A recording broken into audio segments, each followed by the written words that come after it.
आप सभी का नेटवर्क 10 के खास कार्यक्रम चर्चाएं खास में स्वागत है। मैं हूं परविंदर गोस्वामी और आज हिंदी दिवस की एक तो सबको पहले बहुत बहुत बधाई। जी हाँ, हर साल 14 सितंबर जब आता है तो सबके दिलो दिमाग में एक वाक्य गूंजने लगता है कि आज हिंदी दिवस है। हिंदी दिवस अपने साथ गोष्ठियाँ, कवि सम्मेलन, परिचर्चा का माहौल बनाता है और हिंदी के हर पहलू पर कुछ ना कुछ कहा जाता है। लेकिन बात यहीं पर नहीं ठहरती, आज भी अंग्रेजी के मुकाबले हिंदी कहाँ खड़ी है, इस बात पर चर्चा करना बड़ा ही आवश्यक है। क्योंकि आप देखें, लगातार बातें बहुत होती हैं, गोष्ठियाँ बहुत होती हैं, बहुत सारी चीज़ें हुई हैं, लेकिन उसके बाद भी ऐसा क्यों है कि हमें सोचना पड़े कि हिंदी बोलने के लिए 10 बार सोचना पड़े कि हिंदी यहाँ बोलनी है और यहाँ नहीं बोलनी है।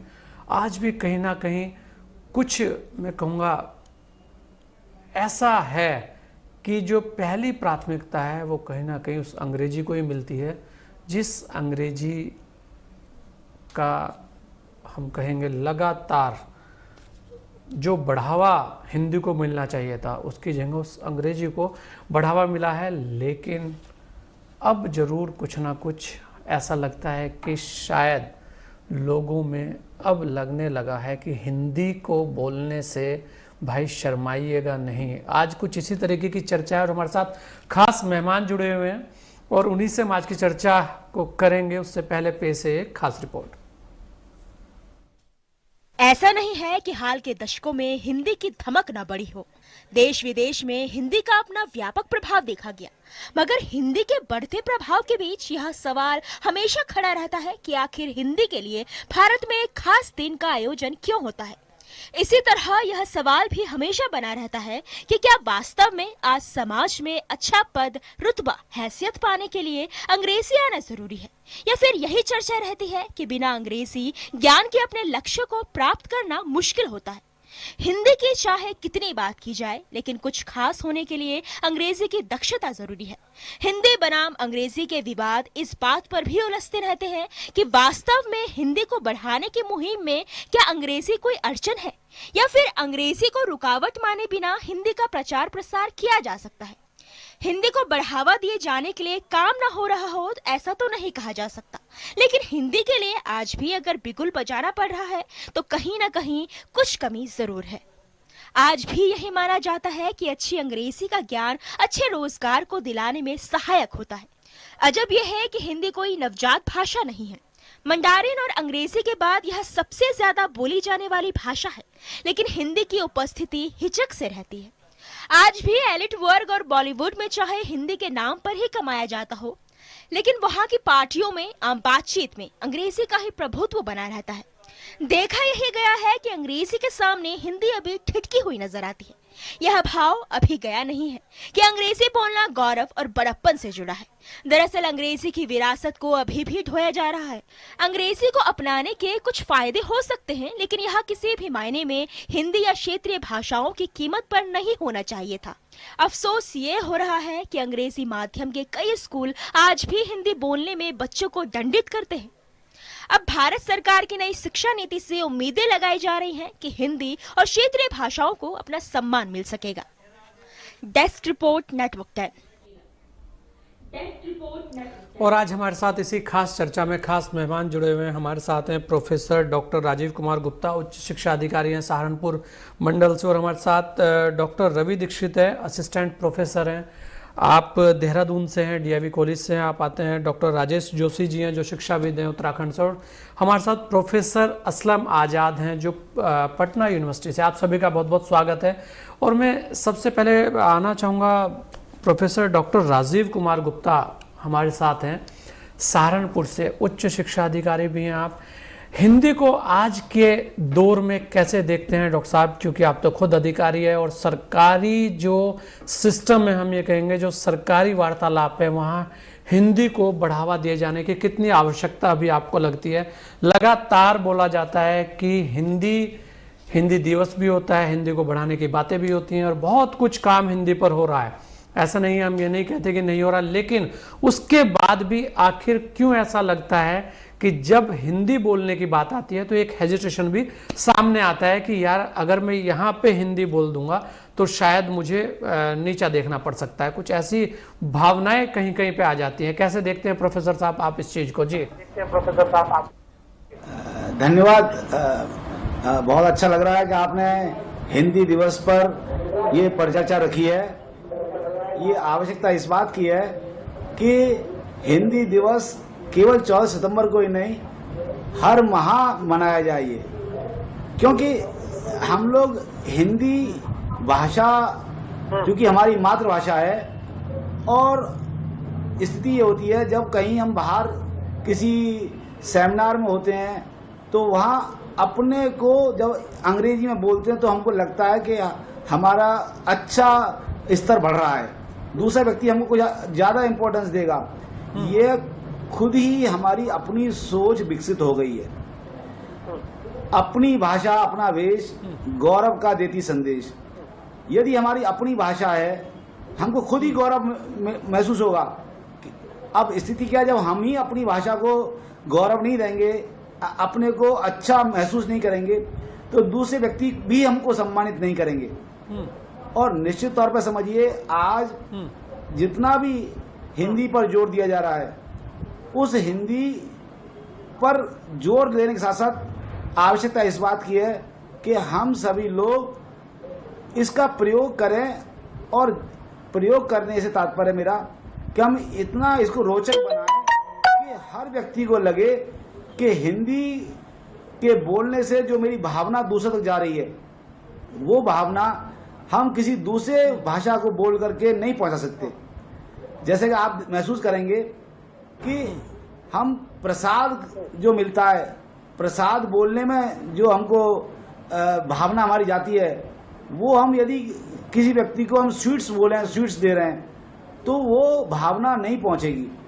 जितना अच्छी अपना हमारा संवाद अपनी भाषा में हो सकता है, वो किसी और भाषा ले नहीं सकती। और निश्चित तौर पर समझिए कि हर वर्ष हम लोग हिंदी दिवस मनाते हैं, और उसके साथ साथ हमारे यहाँ शासन के द्वारा प्रयास किया जा रहा है। हम लोगों ने अपने अपने महाविद्यालयों में कवि सम्मेलन आयोजित करने के लिए भी लोगों के लिए प्रेरित किया है कि हर वर्ष कवि सम्मेलन होंगे। और जब कवि सम्मेलन होते हैं तो बहुत रुचि पैदा होती है हिंदी के प्रति। निश्चित तौर पर ये हिंदी भाषा लोगों की, जो हर व्यक्ति के मुंह पर जो आनी चाहिए, उसके पीछे एक बहुत बड़ा कारण मैं बताऊंगा कि एक तो लोगों की जो शब्दावली है, वो शब्दावली उतनी मजबूत नहीं है, क्योंकि वर्णमाला भी ज़्यादा है, इसमें अक्षर ज़्यादा हैं, और हिंदी में अंग्रेजी में कम है। तो उसका हालांकि जो शब्दमाला अंग्रेजी का जो है वो कम होने के कारण बहुत ज़्यादा विशाल नहीं है, पर हिंदी में तो बहुत सारे शब्द हैं। अब उस सब का ज्ञान होना पहले तो, जब तक हिंदी का हमको ज्ञान नहीं होगा, वो बहुत ज्यादा विशाल नहीं है, लेकिन उसके बाद भी प्राथमिकता अंग्रेजी को ही दी जाती है। हम ये नहीं कहते कि किसी भी भाषा का ज्ञान नहीं होना चाहिए, सब भाषाओं का ज्ञान होना चाहिए, लेकिन अपनी भाषा को भी बढ़ावा देना चाहिए। और हमारे साथ प्रोफेसर असलम आज़ाद जी हैं पटना यूनिवर्सिटी से। प्रोफेसर साहब, अगर आप देखें जिस तरह से हिंदी की अगर हम बात करें तो हिंदी के अंदर भावनाएं बहुत हैं, हिंदी के शब्दों में जान बहुत है, और उसके बाद भी आप देखें, और ये सभी मैं कहूँगा पेरेंट्स की भी बात है, उसमें हम किसी को दोष दें दूसरे को, वो ऐसा भी नहीं है। कहीं ना कहीं इंग्लिश को हम स्टेटस सिंबल से जुड़े हुए हैं, और हिंदी जो है वो दूसरे नंबर पे आती है कि हमारी भाषा है, हिंदी दिवस भी होगा, सब कुछ होगा। लेकिन जैसे हम स्कूलों के अंदर अगर जाएं, अभी कॉलेज की बात तो हम नहीं कर रहे, क्योंकि स्कूलों के अंदर जाएं तो आप देखिए एक नया ट्रेंड है कि माता पिता का अंग्रेजी में एक इंटरव्यू होगा कि आपके बच्चों को कितनी इंग्लिश आ पाएगी। ऐसे बहुत सारे मेरे पास कहानी है, बहुत सारे लोग ऐसे आते हैं कि ऐसा हो रहा है। ऐसे में जब हम हिंदी दिवस की बात करते हैं तो आप कैसे देखते हैं कि आखिर खाली हिंदी दिवस मना देने से या हर महीने हिंदी दिवस मना देने से हिंदी का भला होगा या हिंदी बोलने वालों का भला होगा? जो भी है, मैं तो ये कहूँगा कि इस हिंदी को बढ़ावा कैसे मिले, इस पर क्या बात हो, उसका क्या समाधान निकले, उस पर बात होनी चाहिए। क्योंकि आज आप भी देखिए, आप पटना यूनिवर्सिटी में हैं, कितनी सारी चीज़ें हैं। अगर आप थोड़ा सा चेंज करें हिंदी को, हल्का सा 5 स्टार कल्चर में जाए, जिसे कहा जाता है, ऐसा एक कल्चर है कि आप किसी 5 स्टार होटल जाए, एयरपोर्ट पे जाएं, तो वहाँ पर जब भीड़ लगती है ना, तो बोलने में अगर आप हिंदी में प्रोफेसर साहब बोलेंगे कि मैं आपसे हिंदी में वार्ता करना चाहता हूँ, तो आपको खुद ऐसा लगेगा कि यार आसपास जो वो स्टेटस है वो डाउन हुआ है। ऐसी मानसिकताएं हैं। शायद यही कारण है कि अंग्रेजी को प्राथमिकता दी जा रही है और हिंदी को 2M दर्जे पर रखा जा रहा है। जी असलम आजाद जी। जी, मैं आपसे बहुत ही इन तमाम बातों से इत्तेफाक करता हूँ।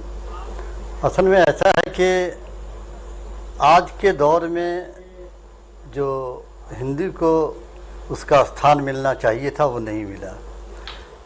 आज़ादी के 72 वर्षों के बाद भी आज हम ये समझते हैं कि हिंदी बेवतन है। बेवतन इन मानों में कि 4-5 राज्यों को छोड़ करके अगर आप देखेंगे, साउथ में ख़ास तौर से, तो आपको कहीं हिंदी नहीं मिलेगी। मैंने कई जगह का दौरा किया, महाराष्ट्र का किया, बंगाल का किया, उड़ीसा का किया, तमिलनाडु का, वहाँ क्या कहते हैं, तेलंगाना का किया, हैदराबाद का। तो मुझे ऐसा लगा कि वो लोग इतने डरे हुए हैं हमसे कि मैंने जब बात की, कुछ पूछा हिंदी में या उर्दू में, तो उन्होंने कुछ जैसे कि उन्होंने सुना ही नहीं। तो इसके ज़िम्मेदार हम हैं कि हम खुद जो है अपने बच्चों को, ठीक है पढ़ाते हैं हम, लेकिन जब से ये कल्चर आया है पब्लिक स्कूल का, उसने जो है हमारे घरों में से भी जो है हिंदी को बाहर निकाल दिया है। हम ये समझते हैं इसलिए कि हर आदमी ये चाहता है कि उनके बच्चे इंजीनियर्स बने, डॉक्टर्स बने, या क्या कहते साइंटिस्ट बने और विदेश जाएं। तो ऐसी सूरत में, और स्कूल में ये कहा जाता है कि बच्चों से आप घर में भी अंग्रेज़ी ही में बात करें। तो ऐसी सूरत में कम्प्लेक्सेस के शिकार हैं हम। एक तरह से कहिए कि हम इंफीरियरिटी कम्प्लेक्स के शिकार हैं कि हमारा बच्चा अंग्रेज़ी बोलता है और अंग्रेज़ी स्कूल में पढ़ता है, और हम अंग्रेज़ी के अखबार मंगाते हैं। और ये सही कहा आपने कि हम जब पब्लिक स्थान पे जाते हैं तो हमको जो है कभी कभी बहुत सुबकी होती है कि वहाँ अंग्रेज़ी में लोग बोलते हैं और हिंदी में बोल रहे हैं या उर्दू में बोल रहे हैं। ये ऐसा ही है कि हम लाखों करोड़ों रुपया खर्च करते रहे, अरबों रुपया खर्च किया है आज़ादी के बाद तक, अब तक हिंदी की तरक्की के लिए, उसके डेवलपमेंट के लिए। लेकिन जैसे ये कहें हम कि पेड़ की जड़ में हम पानी नहीं दे रहे हैं, खाद नहीं दे रहे हैं, उसकी शाखों पर और डालियों पर जो है हम छिड़काव कर रहे हैं। तो इससे तो जो है हिंदी मजबूत नहीं होगी, हिंदी फैलेगी नहीं। नफ़रत, मैंने ये देखा कि साउथ में हिंदी को अपनाने की बजाय वहाँ एक नफ़रत सी है। उसकी वजह क्या है कि जब ये बात आई कि जो है हिंदी यहाँ की राष्ट्रभाषा होनी चाहिए या नहीं, तो बराबर वोट आया और एक वोट से, कास्टिंग वोट से डॉक्टर राजेंद्र प्रसाद के हिंदी जो है को यहाँ की भाषा बना दिया। ये एहसास है साउथ के लोगों को, लेकिन ये एहसास हिंदी लैंड के लोगों को नहीं है कि हिंदी हमारी ज़बान है, हमारी मातृभाषा है। और जैसे बिहार में है हिंदी बोली जाती है, लेकिन यहाँ लोकल बोलियाँ भी हैं, लोकल ज़बानें भी हैं, मैथिली भी है और भोजपुरी भी है और दूसरी ज़बानें में, तो इससे भी हिंदी का नुकसान हो रहा है। तो इस तरह हमको ये सोचना चाहिए कि एक राष्ट्र अगर है तो एक ऐसी भाषा होनी चाहिए जो पूरब से पश्चिम और उत्तर से दक्षिण जो है बोली जानी चाहिए। जब तक कि ये सोच नहीं, और सबको लेके चलना पड़ेगा। हिंदी वाले जो है दूसरी ज़बानों को भी उसी तरह से इज्जत दें और उसको अपनाने की कोशिश करें। उसी तरह दूसरे राज्यों की या दूसरी ज़बानों के लोगों को ये चाहिए कि हिंदी एक ऐसी राब्ते की ज़बान है जो पूरे देश को एक सूत्र में बांध सकती है। और मैं एक बात और बता दूं आपको जैसे कि महाराष्ट्र में, उड़ीसा में, कर्नाटका में, हैदराबाद आंध्रा में हिंदी नहीं है लेकिन उर्दू है। अगर हिंदी वहाँ है तो बिहार से या यूपी के जो लोग गए हैं या हिंदी भाषी लोग वही हिंदी जानते हैं। लेकिन उन वहाँ के लोगों में ये देखा कि उन जो लोकल लोग हैं, जो मकामी लोग हैं, वो उर्दू जानते हैं, उर्दू पढ़ते हैं, अपने बच्चों को भी उर्दू पढ़ाते हैं। तो ऐसी सूरत में हिंदी वालों को भी चाहिए कि उर्दू के साथ भी वही रवैया रखें, दूसरी ज़बानों के साथ भी वही रवैया रखें, उनको गले लगाएं और उनका अगर उनकी तरक्की होती है तो हिंदी की भी तरक्की होगी। और एक जो फीलिंग है, जो एक भावना है हिंदी के खिलाफ, वो कम होगी, मैं यह समझता हूँ। जी बिल्कुल, हिंदी अपने आप में बड़ी खास है। और हमारे साथ डॉक्टर राजेश जोशी जी भी हैं, शिक्षाविद हैं, देहरादून से आप हैं। डॉक्टर राजेश जोशी जी, अगर देखें तो लगातार हिंदी के लिए बहुत कुछ बोला जाता है, बहुत कार्यक्रम चलते हैं और वास्तव में हिंदी एक ऐसा विषय है जिसको बखान करना किसी के बूते की बात नहीं, क्योंकि हिंदी ने पूरे विश्व में एक संदेश दिया है और उसे कोई नकार भी नहीं सकता। ये हिंदी थी जो देश को जोड़ती दिखती है। उसके बाद भी डॉक्टर राजेश जोशी, ऐसा क्या हो गया कि हम बात करें आज़ादी के बाद की, तो तब से ही हिंदी को जिस तरह से आगे आना चाहिए उस तरह से आगे ना आकर आज हिंदी मतलब बीच में, हम कहेंगे अब तो बहुत ज़्यादा फिर भी लोगों में चेतना जागी कि नहीं भाई हिंदी भी है। अगर हम अपनी भाषा ही भूल जाएंगे और दूसरे की भाषा अपना लेंगे तब क्या होगा? तो आपकी बहुत सारी चीज़ें, आपकी संस्कृति, आपके शब्द, आपकी बहुत ऐसी चीज़ें जो किसी भी दूसरी भाषा में आप बता ही नहीं पाएंगे, कहाँ जाएंगी? तो उसके बाद ऐसा क्या हुआ राजेश जी, आप कैसे देखते हैं और आज हिंदी कहाँ खड़ी आपको दिखती है? जी डॉक्टर राजेश जोशी जी। जी, सबसे पहले तो मैं ये बताना चाहूँगा आपको कि मेरा नाम त्रुटिवश राजेश जोशी आप कह रहे हैं, ये डॉक्टर राकेश जोशी है। तो अगर ये भूल सुधार हो जाए तो ये बेहतर होगा। डॉक्टर राकेश जोशी, राकेश मेरा नाम जी है। जी जी बिल्कुल। अब जहाँ तक स्वतंत्रता डॉक्टर राकेश जोशी के बाद, संविधान लागू होने के बाद आपको मालूम है कि राजभाषा पर बहुत सारा काम किया गया। अनुच्छेद 343 से लेकर 351 तक राजभाषा संबंधी व्यवस्थाएं की गई। उसमें ये माना गया कि भारत संघ की राजभाषा हिंदी होगी और देवनागरी लिपि में लिखी गई हिंदी होगी। साथ ही जो अंक वो चुने गए, ये उनको ये कहा गया कि वे भारतीय अंकों का अंतर्राष्ट्रीय रूप होंगे, या ये व्यवस्थाएं की गई। और अनुच्छेद 351 में ये व्यवस्था की गई कि संघ का यह कर्तव्य होगा कि हिंदी राजभाषा के प्रचार प्रसार में योगदान सुनिश्चित करें। अब एक बात जान लेनी चाहिए, बहुत से लोग राष्ट्रभाषा शब्द इस्तेमाल करते हैं। राष्ट्रभाषा दरअसल हमारे भारतीय संविधान में कहीं भी राष्ट्रभाषा शब्द का इस्तेमाल नहीं किया गया है। राजभाषा शब्द आता है ऑफिशियली 343 अनुच्छेद के अंतर्गत, और उसमें यह कहा गया है कि राजभाषा होनी चाहिए। सरकारों ने हिंदी को आगे बढ़ाने के लिए तमाम तरह के प्रावधान किए। इसके बाद 1963 में राजभाषा अधिनियम आया। राजभाषा अधिनियम में फिर अंग्रेजी एक बार फिर से हावी होने लगी। ये माना गया कि दोनों भाषाओं को साथ चलना चाहिए, क्योंकि अंग्रेजी एक सह राजभाषा के रूप में साथ चलती रही। और इसके बाद फिर 1976 में जो राजभाषा नियम आया वो बहुत महत्वपूर्ण है। वहाँ से ये कहा गया कि दोनों भाषाओं में, मतलब अंग्रेजी अनुवाद और हिंदी अनुवाद की बात नहीं रह गई। वहाँ पर यह निश्चित किया गया कि हिंदी प्रमुखता से आगे आए। और यहाँ तक प्रावधान किए गए राजभाषा नियम में कि यदि आप किसी पत्र को हिंदी में लिखते हैं और उसमें हिंदी में हस्ताक्षर करते हैं तो आपको उसका जवाब हिंदी में देना पड़ेगा।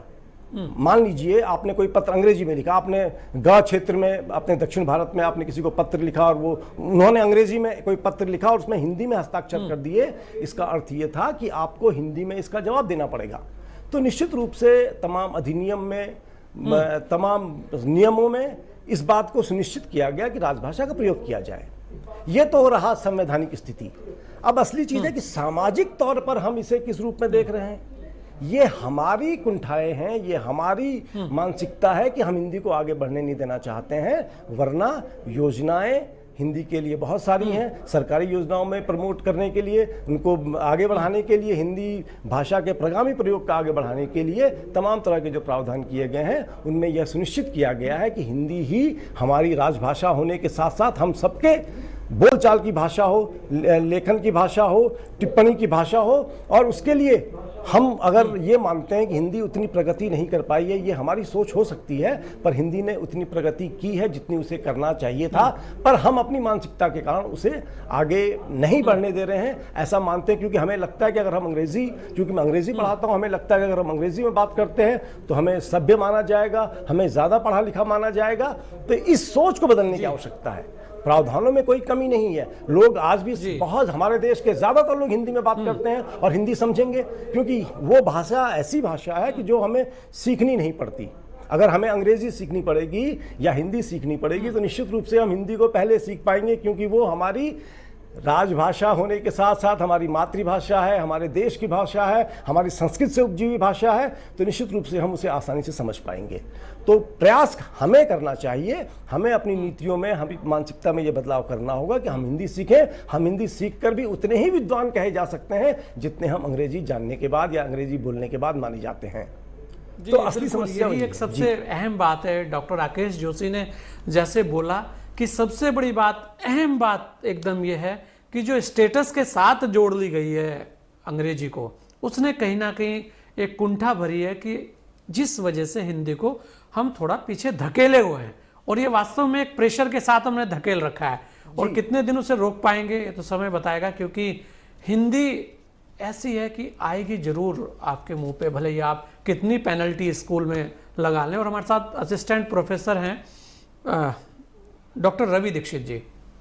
डॉक्टर रवि जी, जिस तरह डॉक्टर राकेश जोशी ने एक बात बोली, वो बड़ी महत्वपूर्ण बात थी कि जब प्रमुख व्यक्ति जो देश के अंदर, चाहे वो सेलिब्रिटी है, चाहे वो देश के प्रधानमंत्री हैं, चाहे वो देश के मंत्री हैं या सूबे के मुख्यमंत्री हैं, जब वो हिंदी में अपना भाषण देते हैं या जब वो हिंदी बोलते हैं सार्वजनिक जगह पर या सदन के अंदर, तो उससे हिंदी को कितना बढ़ावा मिलता है, आप उसे कैसे देखते हैं? क्योंकि ये भी सबसे महत्वपूर्ण, एक प्रमुख व्यक्ति के द्वारा हिंदी बोलना, ये कहीं ना कहीं एक, हमें ऐसा लगता है कि अगर ऐसे बोलना जाए तो शायद हिंदी को और ज़्यादा बढ़ावा मिलेगा। जी गोस्वामी जी, धन्यवाद। विषय को हम लोग थोड़ा सा ऐतिहासिक पक्ष पर देखेंगे। औपनिवेशिक जिस मानसिकता से मैकॉले कमीशन ने अंग्रेजी को आगे बढ़ाया, उनका उद्देश्य यहाँ पर शासन व्यवस्था स्थापित करना था, अपना नियंत्रण करना था एक लंबे समय तक। उनकी पार्लियामेंट्स डिबेट्स अगर हम लोग देखें ब्रिटिश पार्लियामेंट की, उस व्यवस्था को आगे चलते हुए हम लोगों ने आज़ादी के बाद उस मजबूती से निभाने का प्रयास किया, तो कि हम अंग्रेजी से दूरी बनाएं, पर उसके लिए भी सतत प्रयास किए जाते रहे। और सरकारों के स्तर पर 1963 में हो, 1966 में हो, और वर्तमान समय में भी सरकार ने जो आप न्यू एजुकेशन पॉलिसी में इस विषय को रखा है। महत्वपूर्ण क्या है कि हमारे जो हिंदी भाषी बेल्ट है और जिसमें लगभग 60 करोड़ से भी ज़्यादा लोग आते हैं, एक बहुत महत्वपूर्ण पक्ष है और निजी पक्ष भी है। अगर आप स्वप्न अगर जिस भाषा में देखते हैं वो आपकी मातृभाषा है, और मातृभाषा में आपको बहुत सी चीज़ें लिखने, बोलने, सोचने में बहुत समय नहीं लगता, समझने में समय नहीं लगता, और इसीलिए यह व्यवस्था बहुत मजबूती से आगे बढ़ सकती है और बढ़ाने का प्रयास भी किए जा रहे हैं, और उसका रिफ्लेक्शन हमारा न्यू एजुकेशन पॉलिसी में भी है। जहां तक बड़े प्लेटफॉर्म्स पर बात करने की बात है, तो इस संदर्भ में मैं ज़रूर कहना चाहूँगा कि संयुक्त राष्ट्र के प्लेटफॉर्म पर हमारे पूर्व प्रधानमंत्री स्वर्गीय श्री अटल बिहारी वाजपेयी जी ने भी अपना संबोधन हिंदी भाषा में दिया और पूरे विश्व ने उसको सराहा था, और उसी कड़ी को आगे बढ़ाते हुए वर्तमान प्रधानमंत्री उन्होंने भी इस कड़ी को आगे बढ़ाया। तात्पर्य ये है कि हमें उस औपनिवेशिक सोच से बाहर निकलना पड़ेगा। निश्चित रूप से इंग्लिश महत्वपूर्ण है और विश्व की भाषा है, ग्लोबल लैंग्वेज है, तो उसको हमें आवश्यकता के अनुसार लेके चलना है, पर हमें पैरेलल ये ध्यान रखना है कि हमारी मातृभाषा की भूमिका बहुत महत्वपूर्ण है। और आप अगर उसके विश्व में कई उदाहरण दे सकते हैं, चाइना के साथ है, फ्रांस के साथ है, जर्मनी के साथ है, जहां पर आप इंग्लिश उनको भी आती है, पर उनको अगर आप मातृभाषा पर जाएंगे तो वो दे यूजुअली प्रेफर, निश्चित रूप से वो इस बात को आगे रखते हैं कि वो चाइनीज़ में या जापानीज़ में या फ्रेंच में बात करना पसंद करते हैं, और हमें उस पसंद की ओर जाना है, हिंदी को आगे लेके जाना। सरकार स्तर पर भी प्रयास बड़े स्तर पर किए जा रहे हैं, और जहां तक पिक्चरों में है या बड़े लोगों का है, निश्चित रूप से वर्तमान परिवेश में सभी लोग, राजनीतिक दल हों या मीडिया हो, प्रयास कर रहा है। हाँ, इस पर आगे और थोड़ा सा तेज़ी लाने की आवश्यकता महसूस करता हूँ। जी बिल्कुल, इसमें तेजी लाने की आवश्यकता है, और हिंदी है ही ऐसी, हम वही बोल रहे हैं कि हिंदी है बड़ी खास। जाइएगा नहीं, लेते हैं एक छोटा सा ब्रेक, जल्द लौटेंगे आपके बीच।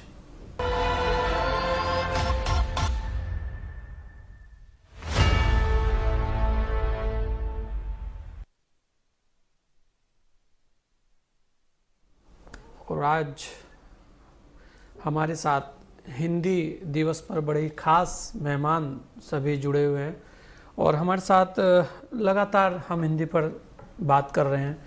आज दिन ही कुछ खास है, हिंदी का दिन है, हिंदी बोलने का दिन है, तो लगातार हिंदी पे बहुत सारे काम हो रहे हैं। हमारे साथ प्रोफेसर डॉक्टर राजीव कुमार गुप्ता भी हैं, जो उच्च शिक्षा अधिकारी सहारनपुर से, हमने पहले उन्हें भी सुना। प्रोफेसर साहब, सबसे अहम एक बात है कि जो वर्तमान में नई शिक्षा नीति आई है, उसमें आप हिंदी को कहाँ खड़ा देखते हैं, कहाँ पाते हैं कि उसको लागू करने के बाद हिंदी को कितना बढ़ावा मिलता हुआ आपको दिखता है? जी। ये नई शिक्षा नीति में हमने जो पूरा प्रयास किया गया है कि जो प्रारंभिक अध्ययन होगा वो मातृभाषा में ही हो, क्योंकि यदि फाउंडेशन किसी का स्ट्रांग हो जाता है, मजबूत हम कर देते हैं, तो निश्चित तौर पर प्रारंभिक स्तर पर तो आगे चल करके भी वो भाषा उसकी मजबूत हो जाती है। तो ये नई शिक्षा नीति के अंदर प्रावधान किया गया है कि मातृभाषा में ही उनको पढ़ाने का व्यवस्था की जाए।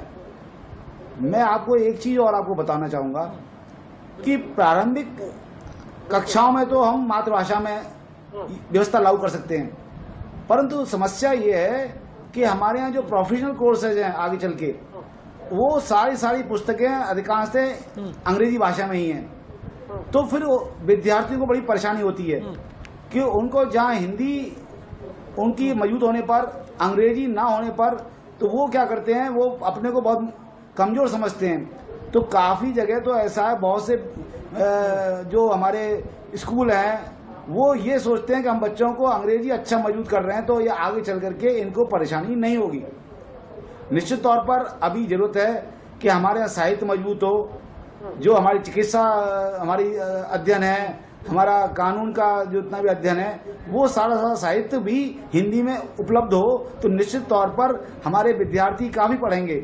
एक और बात मैं अपना कहना चाहूँगा, आप देखते हैं मानवीय एक प्रकृति है कि जब जो चीज़ आसान होती है वो उसको तुरंत ही अपना लेती है। जैसे आप देखते हैं कि आज हमारे जितने भी हैं ऐप आ गए हिंदी में, तो बहुत से लोग हिंदी में टाइप करना शुरू कर दिया है, हिंदी में मैसेज भेजते हैं। तो यदि हम हिंदी को ज़्यादा बेहतर बनाने के लिए आवश्यकता इस बात की है, हम इसको बहुत ही अच्छी ऐसी चीज़ ऐप हमारे हों, उपलब्ध हों, जिससे हमारे बच्चे शब्दावली उनको आ जाए, हमारे उनको जानकारी हो जाए। तकनीकी अपने आप में महत्वपूर्ण विषय है ये। प्रोफेसर असलम आज़ाद भी हमारे साथ हैं पटना से। प्रोफेसर साहब, अगर बात करें हिंदी की तो बातें बहुत हुई हैं, बहुत सारी चीज़ें हैं, कहा बहुत कुछ जाता है। आखिर हिंदी को बढ़ाने के लिए क्या प्रयास हमें करने चाहिए, और ऐसे सार्थक क्या मैं कहूँगा सुझाव हो सकते हैं जिससे कि आने वाले समय में ऐसा लगे कि हाँ वास्तव में हिंदी बोलना अपने आप में एक गर्व की बात है, हमारे लिए है गर्व की बात। लेकिन जैसे कुछ जगह जो स्टेटस सिंबल है उसे अगर छोड़ दें तो कितना काम अभी बाकी है, और क्या वास्तव में काम होने चाहिए? जी असलम आज़ाद जी। देखिए, बिहार में, यूपी में, मध्य प्रदेश में और कुछ और राज्यों में तो हिंदी की स्थिति अच्छी है, पढ़ाई भी हो रही है, लेकिन बच्चों को एक सब्जेक्ट के तौर पर तो हिंदी ज़रूर पढ़ाई जाती है, लेकिन फिर वो आगे बढ़ते हैं तो फिर हिंदी छूट जाती है और अंग्रेज़ी को अपना लिया जाता है। और पहले भी आप लोगों ने भी कहा कि स्टेटस सिंबल समझा जाता है, घर के गार्जियन भी अंग्रेज़ी, और उसकी मजबूरी भी है, इंसानी साइकोलॉजी भी है कि अपने से बेहतर चाहता है कि उनके बच्चे का करियर हो, तो वो ये चाहते हैं कि आज कंपटीशन का ज़माना है, तो जब अंग्रेज़ी में ये तालीम हासिल नहीं करेगा और सारी किताबें जो है जितनी साइंस और टेक्नोलॉजी की या लॉ की या और दूसरे शोबे की जो किताबें हैं वो अंग्रेज़ी में हैं, या फिर जब विदेश में जाने की बात होती है तो जाहिर है कि उनको बल्कि यहाँ के पढ़े लिखे लोग भी जाते हैं तो उनको विदेश में अंग्रेज़ी पढ़ाई जाती है, उसके बाद ही तब उनको आगे बढ़ाया जाता है, दूसरा काम दिया जाता है। तो ऐसी सूरत में वो चाहते हैं कि उनके बच्चे अंग्रेज़ी में ज़्यादा अच्छा करें। नतीजा यह है कि हिंदी छूट जाती है, पीछे रह जाती है, कमज़ोर हो जाती है, और वो बच्चे भी जो है उनका जहन भी उसी तरह का बन जाता है और वो हिंदी को बोलना जो है मायूस समझते हैं, कमतर समझते हैं, अपने को इन्फीरियर समझते हैं। तो ऐसी सूरत में हमको ये चाहिए कि बच्चों के लिए पत्रिकाएं जो है ऐसी अट्रैक्टिव जो है छापी जाएं, सरल भाषा में किताबें छापी जाएं, लिखी जाएं, और पढ़ाई में भी जो है आज संस्कृत की ज़बान ज़्यादा जो है इस्तेमाल करते हैं टीचर्स, तो हम ये समझते हैं कि आसान ज़बान भी हो, कहानियों के ज़रिए जो है हिंदी को बढ़ावा दिया जाए और कंपटीशन के ज़रिए जो है बच्चों को जो है लेख लिखने की कहा जाए, तो इस तरह से प्रोत्साहन मिलेगा उन बच्चों को कि उन्होंने हिंदी डिबेट कराया जाए। तो हम ये समझते हैं कि इस तरह से जो है देना चाहिए और प्रोत्साहन मिलना भी चाहिए। हमारे साथ डॉक्टर राकेश जोशी भी हैं। डॉक्टर राकेश जोशी, बातें बहुत हैं और कहते हैं समय की कमी भी है, लेकिन मैं आपसे कुछ चीज़ों के लिए बहुत जानना चाहूँगा। एक बात सबसे महत्वपूर्ण, तकनीकी शिक्षा की जब बात होती है, क्योंकि एक विषय आता है कि आप निचले स्तर पर जब आप काम करते हैं तो आप हिंदी बोलिए, लेकिन जब आप उच्च शिक्षा में जाते हैं, उच्च शिक्षा में भी तकनीकी शिक्षा के अंदर हिंदी को बढ़ावा मिलने से काफ़ी चीज़ें सुधर सकती हैं, वो नहीं है। उसके अलावा एक और महत्वपूर्ण विषय है न्याय, जो हम LLB LLM की बात करते हैं वहाँ। उसके अलावा एक चिकित्सा शिक्षा की जब बात होती है वहाँ, तो जो टेक्निकल फील्ड्स हैं वहाँ पर अभी इसकी बहुत कमी देखी गई है। और कहीं ना कहीं अगर शिक्षा को, हिंदी को खासकर बढ़ावा देना है तो हमें तकनीकी शिक्षा में कितनी आवश्यकता है उस हिंदी को लागू करने की। जी देखिए राकेश जी, वैज्ञानिक और तकनीकी शब्दावली आयोग की स्थापना 1962 में कर दी गई थी, 1961-62 में। और 1961 में जब ये स्थापना की गई तो ये माना गया कि जितने अंग्रेजी के शब्द इस्तेमाल किए जा रहे हैं उनका अनुवाद हिंदी में होगा, ताकि जो शब्द तकनीकी शिक्षा में आते हैं उन तकनीकी शिक्षा में आने वाले शब्दों के लिए हिंदी का एक पर्यायवाची होगा। और वो आयोग निरंतर काम कर रहा है। पर असली दिक्कत क्या है, जब हम संस्कृत निष्ठ शब्द या ऐसे शब्द इस्तेमाल करने लगते हैं जो कि आम फहम नहीं होते हैं, जो आम व्यक्ति जिनको नहीं बोलता है, ऐसे शब्दों के कारण आदमी को लगता है या लोगों को लगने लगता है कि ये भाषा कठिन हो गई है। फॉर एग्जाम्पल हम कहते हैं, जैसे उदाहरण के लिए हमने कहा कि स्कूल, अब स्कूल शब्द हर कोई समझता है। हमने कहा स्टेशन, सबने समझ लिया। हमने कहा टेलीविज़न चैनल, हर किसी ने समझ लिया। अब आप टेलीविज़न चैनल का अगर आप उसका हिंदी में बोलने लगें तो क्या होने लगता है कि लोगों को लगता है ये बड़ा कठिन हो गया है। दरअसल होना क्या चाहिए, क्योंकि जब अंग्रेज़ी का विकास जब हुआ था तो वहाँ भी यही हुआ था कि उन्होंने लैटिन से शब्द ले लिए, डच से शब्द ले लिए, जर्मन शब्द ले लिए, इटालियन से शब्द ले लिए। हमने भी वही किया, उन्होंने हमारी हिंदी से शब्द ले लिए।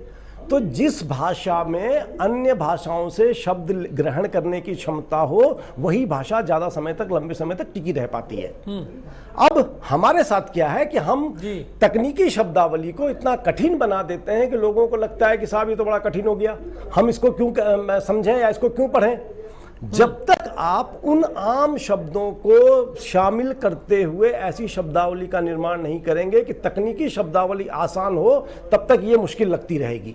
वरना चिकित्सा के क्षेत्र में ही बहुत सारे शब्द ऐसे होंगे जो कि निश्चित रूप से हिंदी में भी आसानी से इस्तेमाल किया जा सकते हैं, या जो अंग्रेजी के शब्द भी हैं उन्हें भी आने दीजिए, कोई दिक्कत नहीं है। किसी अन्य भाषा से भी शब्द आ रहे हैं, ताकि जो हमारी बोलचाल की भाषा है हिंदी, इसीलिए बहुत लंबे समय तक टिकी रह गई है। हम में भी ये क्षमता है कि हम बाहरी भाषाओं से, अन्य भाषाओं से शब्दों को अपने में समाहित कर लेते हैं। जब हम इनको समाहित करेंगे तो निश्चित रूप से हम तकनीकी जो शब्दावली है उसको भी सरल बना पाएंगे। जब हम तकनीकी शब्दावली को सरल नहीं बनाएंगे तो हमें लगेगा कि साहब उच्च शिक्षा बड़ा कठिन है, हमें लगेगा कि साहब मेडिकल की शब्दावली बड़ी कठिन है, हमें लगेगा इंजीनियरिंग की। लेकिन दरअसल क्या है कि हम शब्दावली आयोग में ऐसा कुछ प्रस्ताव रखें जिनसे उन शब्दों को जो कि बहुत आसानी से समझ में आ जाते हैं उनको जस का तस रख दिया जाए और हिंदी का भी प्रयोग किया जाए, तो निश्चित रूप से हिंदी आगे बढ़ेगी। पर दरअसल संवैधानिक प्रावधानों के अलावा हमारी तरफ से भी पहल किए जाने की आवश्यकता आगे बढ़ेगी। और हमारे साथ समय बड़ा कम है, डॉक्टर रवि दीक्षित जी मैं आपके पास भी आ रहा हूं क्योंकि बड़ा ही कम समय में एक अंतिम आपसे सवाल ले रहा हूं। संस्कृति, सभ्यता, इतिहास, परंपरा हिंदी को बढ़ावा देने में कितना अहम रोल निभा सकते हैं? जी प्रोफेसर। निश्चित रूप से रवि जी, हमारी संस्कृति जब हम चर्चा करते हैं तो विश्व में पुरानी संस्कृतियों में रहती है, और सिंधु नदी जहाँ सर हमारी संस्कृति में बदलाव देखे गए, चाहे वो आदिकाल हो, चाहे रीतिकाल हो, चाहे आधुनिक काल हो, हिंदी अलग अलग कलर्स के साथ, अलग अलग पहचान के साथ ब्रज में रही, अवधी रही, मैथिली रही, पर चलती रही। और उसका एक रूप हमारे पास आज के समय में जो 15वीं-16वीं शताब्दी से हिंदी के रूप में आ गया, तो कहीं ना कहीं बहुत मजबूत जड़ें हैं हमारी। पर हमें, फिर मैं इस बात को ज़रूर रखूँगा कि हमें उस सोच से बाहर निकलने की ज़रूरत है, बच्चों की भी, कि हम कंपेयर ना करते हुए इंग्लिश को भी चलाते रहें, पर हिंदी के महत्व को हमें समझना पड़ेगा, क्योंकि हमारी मातृभाषा है। 60 करोड़ से ज़्यादा लोग इसके फॉलोअर्स हैं, और उनको अगर अपनी मातृभाषा में काम करने में जो सहजता मिलेगी, निश्चित रूप से शब्दावली बेहतरीन है, विकसित होगी, समय के साथ और बेहतर होगी, पर काम बहुत मजबूती से करने की ज़रूरत है। और संस्कृति की दृष्टि से, इतिहास की दृष्टि से ये बहुत मजबूत पक्ष है हमारी संस्कृति का। इन शब्दों को जो दिए हैं, आज भी हम लोग जब कंप्यूटर एजुकेशन पर बात करते हैं तो संस्कृत, आज वैज्ञानिकों ने भी मान लिया है कि संस्कृत सबसे फ्रेंडली लैंग्वेज है जो कंप्यूटर के साथ चलाई जा सकती है। हिंदी की शब्दावली भी धीमे धीमे उसी क्रम पर जा रही है, पर हमारी सोच को परिवर्तित करना और कंपेयर ना करते हुए इसको अपनी मातृभाषा के रूप में आगे विकसित करना, और निश्चित रूप से राष्ट्रभाषा भी है तो राजभाषा के रूप में पूरे देश को उसको आगे संयोजना पड़ेगा। हमारे मित्र ने अभी कहा कि वो दक्षिण में रहता है, पर निश्चित रूप से उनके कोर्स का हिस्सा हिंदी है, हिंदी आती है, पर हिंदी के साथ प्रेम रखना, एक राजभाषा के रूप में विकसित करना, हमें इस पर आगे काम करना होगा। जी बिल्कुल, क्योंकि हिंदी है ये ऐसी, उस पर काम तो करना ही होगा, क्योंकि आपकी राजभाषा भी है, हमारे मातृभाषा भी है, और ख़ास भी। आप सभी लोगों का बहुत बहुत धन्यवाद कि आप सब लोगों ने अपना कीमती समय हमें दिया। हिंदी को बढ़ावा देना ही होगा, ये बढ़ावा बहुत ज़रूरी है, क्योंकि हिंदी बोलना अपने आप में बड़ा ख़ास है। हाँ, ये ज़रूर है कि कुछ लोगों को अब सोचना होगा, और ख़ासकर वो जो एलिट, जो क्लास, जो ग्रुप कहा गया है, या हमारे जितने भी कलाकार हैं, फिल्मी कलाकार, जो बड़ी बड़ी सेलिब्रिटी हैं, उनको भी सोचना होगा कि जिस हिंदी से आप इतना बड़ा कारोबार करते हैं, उस हिंदी के लिए कुछ शब्द आपको भी बोलने चाहिए। और जिस तरह मीडिया ने पूरे देश में हिंदी को बढ़ावा दिया है, जिस तरह अखबार ने, हिंदी के अखबारों ने अपने आप को आप देखिए कि लगातार हिंदी के अखबार, बड़े बड़े अखबार आए और बड़ी बड़ी दूरी तक गए, तो उसका एक कारण रहा है कि हिंदी एक ऐसा शब्द है जो हर किसी को समझ में आ जाता है, बड़े आसानी से समझ में आ जाता है। और हमें सोचना होगा कि हिंदी बोलने से आप मैं कहूँगा शर्मिंदा नहीं होना पड़ेगा। आप ये मान लीजिए कि हिंदी भी वैसी है जैसी अंग्रेजी है। जब आप दूसरी जगह जाते हैं, दूसरे देशों में जाते हैं, तो आप वहाँ देखते होंगे कि वो अपनी मातृभाषा में ही बात करते हैं, तो फिर आप क्यों ना करें। ऐसे ही बहुत खास ये हिंदी है, बस कुंठा से निकलिए और हिंदी बोलिए। आज हिंदी दिवस पर यह था हमारा खास। दीजिए मुझे इजाज़त। जय हिंद।